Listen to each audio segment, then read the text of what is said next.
Hello friends, स्वागत करते हैं आपका अपने इस यूट्यूब चैनल पे। कैसे हैं आप? उम्मीद करते हैं अच्छे होंगे। दोस्तों, अनुपात समानुपात के क्रम में हम लोग 6वीं क्लास आज हम लोग पढ़ेंगे, जिसमें सम्मिलित अनुपात निकालना होगा। सम्मिलित अनुपात होता क्या है, कैसे निकालते हैं, ये चीज़ों पे आज हम चर्चा करेंगे। बहुत अच्छी क्लास होगी, वीडियो पे लास्ट तक बने रहिएगा। और वीडियो पसंद आएगी तो प्लीज़ वीडियो को लाइक करिएगा, चैनल को सब्सक्राइब कर दीजिएगा। तो आइए दोस्तों, बात ना करते हुए पहले देखते हैं कि सम्मिलित अनुपात होता क्या है, कैसे निकालते हैं। ठीक है, जैसे दोस्तों हम आपसे एक बात कहें कि ए संबंधी बी बराबर एक्स संबंधी वाई हो, फिर हम कहें बी संबंधी सी बराबर y संबंधी z हो, तो x संबंधी y संबंधी z का मान क्या होगा? क्या होगा? आप देख रहे हैं दोस्तों, यहाँ पे a संबंधी b, b संबंधी c है ना। यहाँ ए संबंधी बी संबंधी सी लिखिए, क्योंकि मैंने ए संबंधी बी संबंधी सी के रूप में लिखा है। ए संबंधी बी बराबर एक्स संबंधी वाई है, बी संबंधी सी बराबर वाई संबंधी जेड है। मतलब जो ए का बी से संबंध है, जो ए का बी से संबंध है वो एक्स संबंधी वाई का है, लेकिन जो बी का सी से संबंध है वो वाई संबंधी जेड सा है ना।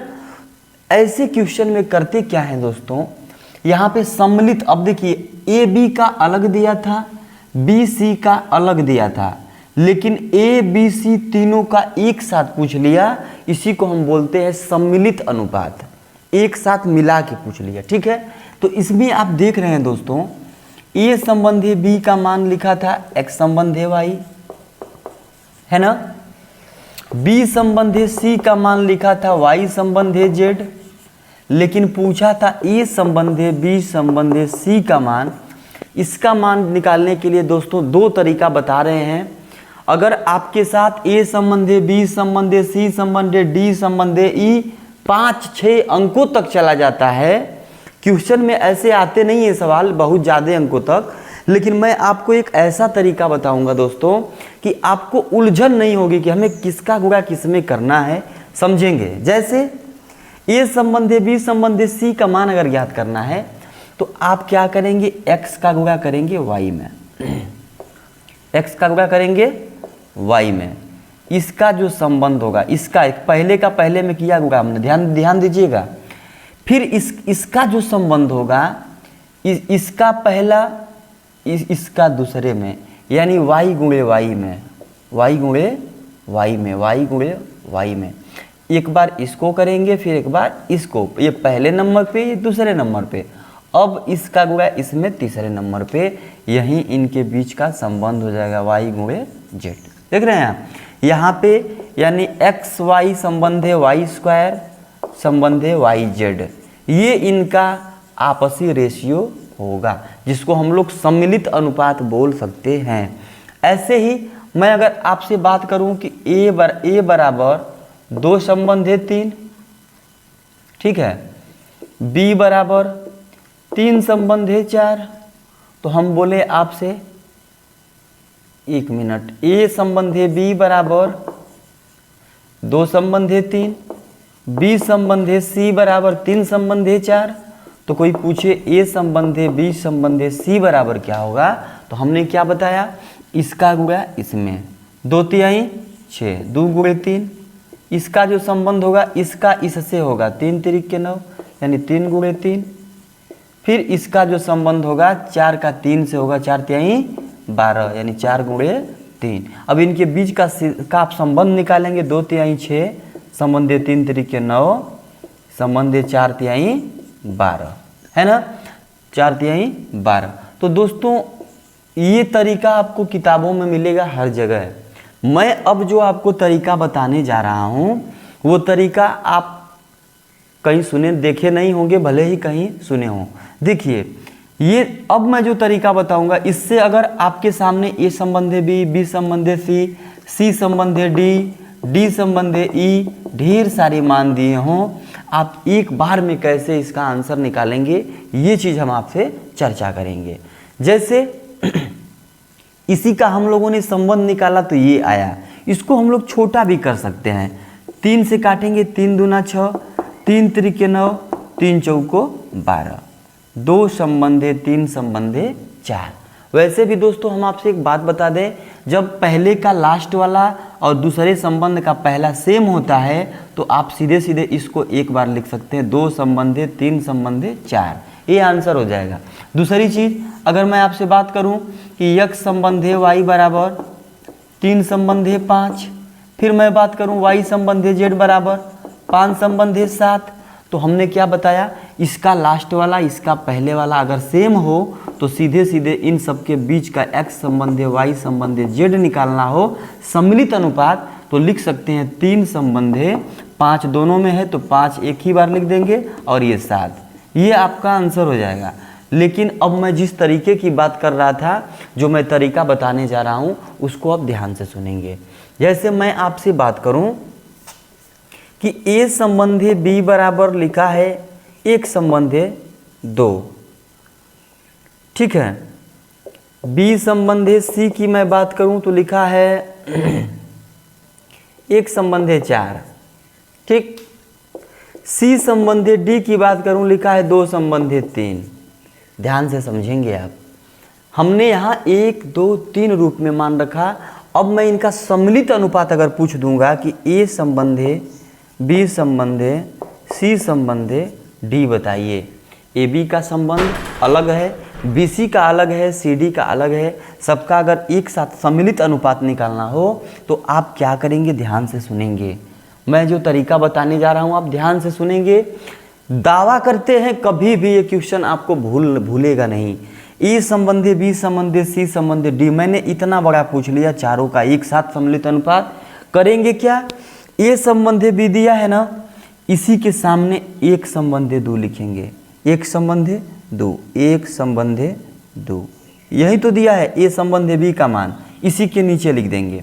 फिर लिखा है बी संबंधे सी 1 संबंधे 4, तो बी संबंधे सी के, अब इसके नीचे आके बी संबंधे सी की जगह पे लिखेंगे 1 संबंधे 4, देखिएगा। फिर सी संबंधे डी है 2 संबंधे 3, तो सी संबंधे डी के सामने लिखेंगे इसके अब नीचे 2 संबंधे 3। समझ पाए आप? पहली लाइन में हमने लिखा ए संबंधे 2 जो कि ए बी के सामने लिखा, ठीक है। दूसरी लाइन अब नीचे से लिखेंगे बी संबंधे सी, तो बी संबंधे सी का मान था 1 संबंधे 4, तो बी संबंधे सी के सामने दूसरी लाइन में लिखा हमने 1 संबंधे 4। लास्ट में लिखा था सी संबंधे डी बराबर 2 संबंधे 3, तो इसका मतलब तीसरी लाइन में हम लोगों ने लिखा सी संबंधे डी बराबर सी संबंधे डी के सामने 2 संबंधे 3। अब आप देखेंगे आपको करना क्या है, ऐसे एक रेखा खींचेंगे। अब देखिए जहाँ जहाँ स्थान खाली है, जिसके जिसके सामने खाली है, जो जिसके बगल में है उसी को बैठा दीजिए। जैसे यहाँ 2 है ना, तो इसके बगल में यहाँ पे 2 कर दीजिए, यहाँ पे भी 2 कर दीजिए, यहाँ 4 था तो इसके बगल में 4 कर दीजिए। बस दाएं और बाएं की तरफ की संख्या को देखेंगे। जैसे यहाँ 1 है, इसके बगल में यहाँ भी 1 बैठा दीजिए। यहाँ 2 था, 2 के बगल में अब ये पूरी लाइन 2 हो जाएगी, 2 2। समझ पाए आप क्या हमने किया? जो चीज़ें खाली थी जगह उसके दाएं बाएं देखेंगे कौन है, ऊपर नीचे नहीं देखना है। अगर दाएं 2 है, अगर दाएं 2 है तो बगल में 2 बैठाएंगे, अगर बाएं 1 है तो उसके बाएं जो खाली है वहाँ पे 1 बैठा देंगे। अब देखिए इनका आपस में गुणा करके लाइन बाई लाइन ऐसे रो में लिख देंगे। जैसे 2 चौको 8 त्रिके 24, 2 चौको 8 दूनी 16, 2 दूनी 4, 2 एक कम 2। लीजिए दोस्तों ये पूरा निकल के आ गया सम्मिलित अनुपात ए संबंधे बी संबंधे सी संबंधे डी। इसको आप चाहें काट सकते हैं 2 से, 2 एक कम 2, 2 दूना 4, 2 अट्ठे 16, 12 दूनी 24। यानी इसका जो अनुपात आया दोस्तों क्या आया, 1:2:8:12। 1:2:8:12। ठीक है, अगर मैं ऐसे ही बात करूं, ध्यान सुनिएगा, अगर मैं आपसे बोलूं कि a संबंध b बराबर x संबंध y बराबर 2 संबंध 3, y संबंध z बराबर 3 संबंध 5, पूछा जाए x संबंध y संबंध z बराबर बताइए, क्या हमने बताया? x संबंध y के सामने लिखेंगे 2 संबंध 3। अब नीचे वाली लाइन पे y संबंध z लिखा है 3 संबंध 5, तो y इसके सामने लिखेंगे 3 संबंध 5। हमने बताया दाएं और बाएं देखेंगे बस, जैसे 3 है, यहाँ पे खाली स्थान है तो 3 के बाएं देखिए क्या है, 3 है, तो 3 भर दीजिए। नीचे वाली लाइन में भी देखिए यहाँ खाली है तो इसके दाहिने कौन सी अंक, मतलब ना कौन सा अंक है, 3 है, इसको यहाँ लिख देंगे, आपस में गुणा कर दीजिए, 2 तिहाई 6, 3 तिरिके 9, 3 पचे 15। अगर इसको छोटा करेंगे काट सकते हैं, 3 दूना 6, 3 तिरिके 9, 3 पचे 15, तो इनके बीच का अनुपात क्या आया, 2 संबंध 3 संबंध 5। आइए कुछ सवाल को हल करते हैं।